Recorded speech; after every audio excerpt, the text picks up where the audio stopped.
Until 11th week she was top.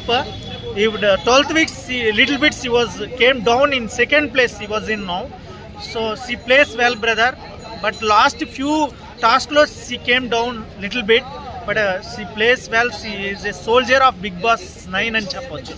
Okay, Kalyan అయితే మన captain అయ్యాడు కదా, ఫైనల్ కి ఎలా అనిపించింది? Yeah, it's a great feeling, brother. అతను కెప్టెన్సీ అవ్వాలనుకున్నాడు. అతనికి బిగ్ బాస్ మీద మంచి నమ్మకం ఉంది, మంచిగా ఆడాలనుకున్నాడు. ఫైనల్గా ఆయన ఆశయానికి కెప్టెన్సీ ఇచ్చింది. టాప్ 5లో కూడా ఉంచబోతుంది. అది గ్రేట్ ఫీలింగ్ అందరికీ.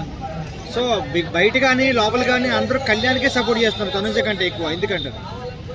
యాక్చువల్గా తనుజ ఏంటంటే ఓపెన్ మైండ్ బ్రదర్. తన మనసులో ఏం దాచుకోకుండా ఏది ఉంటే అది చెప్పేస్తుంది. అది కొంతమందికి నచ్చదు, ఎందుకంటే ఈ రోజుల్లో కొంతమందికి అవి నచ్చదు. బట్ కళ్యాణ్ అలా కాదు, స్ట్రాటజీ యూజ్ చేస్తాడు, ఎప్పుడు ఎలా ఉండాలి ఎలా మారాలని. But Tanuja is innocent girl than Kalyan. అది మెయిన్ నేను అనుకుంటున్నాను. తనుజ వర్సెస్ కళ్యాణ్ ఇద్దరు ఎవరు బెస్ట్?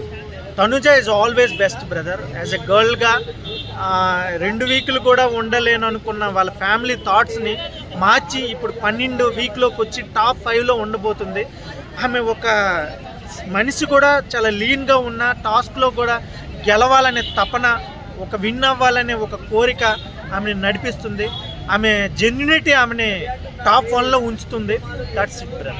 సో కళ్యాణ్ మాత్రం ఇప్పుడు అందరికంటే టాప్లో ఉన్నాడు కదా, ఎలా అనిపిస్తుంది? ఈ ఒక్క వీక్ ఆయన టాప్ 1లో వచ్చాడు, బట్ మారొచ్చు ఈ 2 వీక్స్లో. ఏదైనా ఆయన కూడా one of the best contestant in Bigg Boss 9. So ఆయనకు కూడా ఛాన్సెస్ ఉన్నాయి. మేబీ ఆయనకంటే తనుజకి ఎక్కువ ఛాన్సెస్ రావాలని నేను కోరుకుంటున్నాను.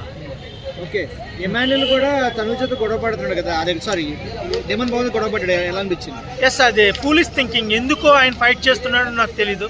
ఆయనకి ప్రతిసారి ఆయనే కెప్టెన్స్ అయిపోవాలి, బిగ్ బాస్ టైటిల్ ఆయనకే వచ్చేయాలని ఫీల్ అవుతున్నాడు. అదేం లేదు, అందరూ గేమర్సే, అందరూ ప్లేయర్సే, అందరికీ ఉంటుంది కోరిక విన్ అవ్వాలని. సో ఆయన ఎందుకో అలా ఫైట్ చేయకూడదు, జెన్యున్గా ఫైట్ చేయాలి. గేమ్ అతను ఆడుకోవాలి. ఓడిపోతున్నప్పుడు విజయం కోసం ఎంత ఆశపడుతున్నామో వాటిని కూడా అంత ఆశగానే ఎదురు చూసేవాడే రియల్ హీరో అవుతాడు, రియల్ విన్నర్ అవుతాడు, రియల్ గేమర్ అవుతాడని నా ఫీలింగ్ బ్రదర్. ఓకే, రీతు విషయంలో సంజన మీద ఫైర్ అయ్యారు నాగార్జున, ఏమంటారు? ఎస్, అఫ్ కోర్స్ అది అవ్వాలి. ఎందుకంటే రీతు అండ్ డిమాండ్ పవన్ని అది నెగిటివ్గా పోర్ట్ఫోలియో చేయడం అనేది రాంగ్ థింగ్. ఒక లైవ్ షోలో మీ ఇద్దరు కరెక్ట్ కాదు, మీ ఇద్దరు ఫ్రెండ్సా లవర్సా మాకే అర్థం కావట్లేదంటే వాళ్ళు ఎందుకు అర్థం అవ్వాలి? వాళ్ళ కంటెంట్ కోసం వాళ్ళు ఫైట్ చేస్తున్నారు, వాళ్ళు ఒక ఫ్రెండ్షిప్ ఫామ్ చేసుకున్నారు, వాళ్ళ బాండింగ్. మనం let them fight, let them love, let them friendship, whatever they want, let them do it. That's it. Top 5 ఎవరు ఉంటారు బిగ్ బాస్ లో? Top 5 Tanuja, Emmanuel, Kalyan, demon Pavan and Ritu. Top 2 భయ్యా? Top 2 Tanuja and Kalyan. Top 1 top 1 Tanuja. Bigg boss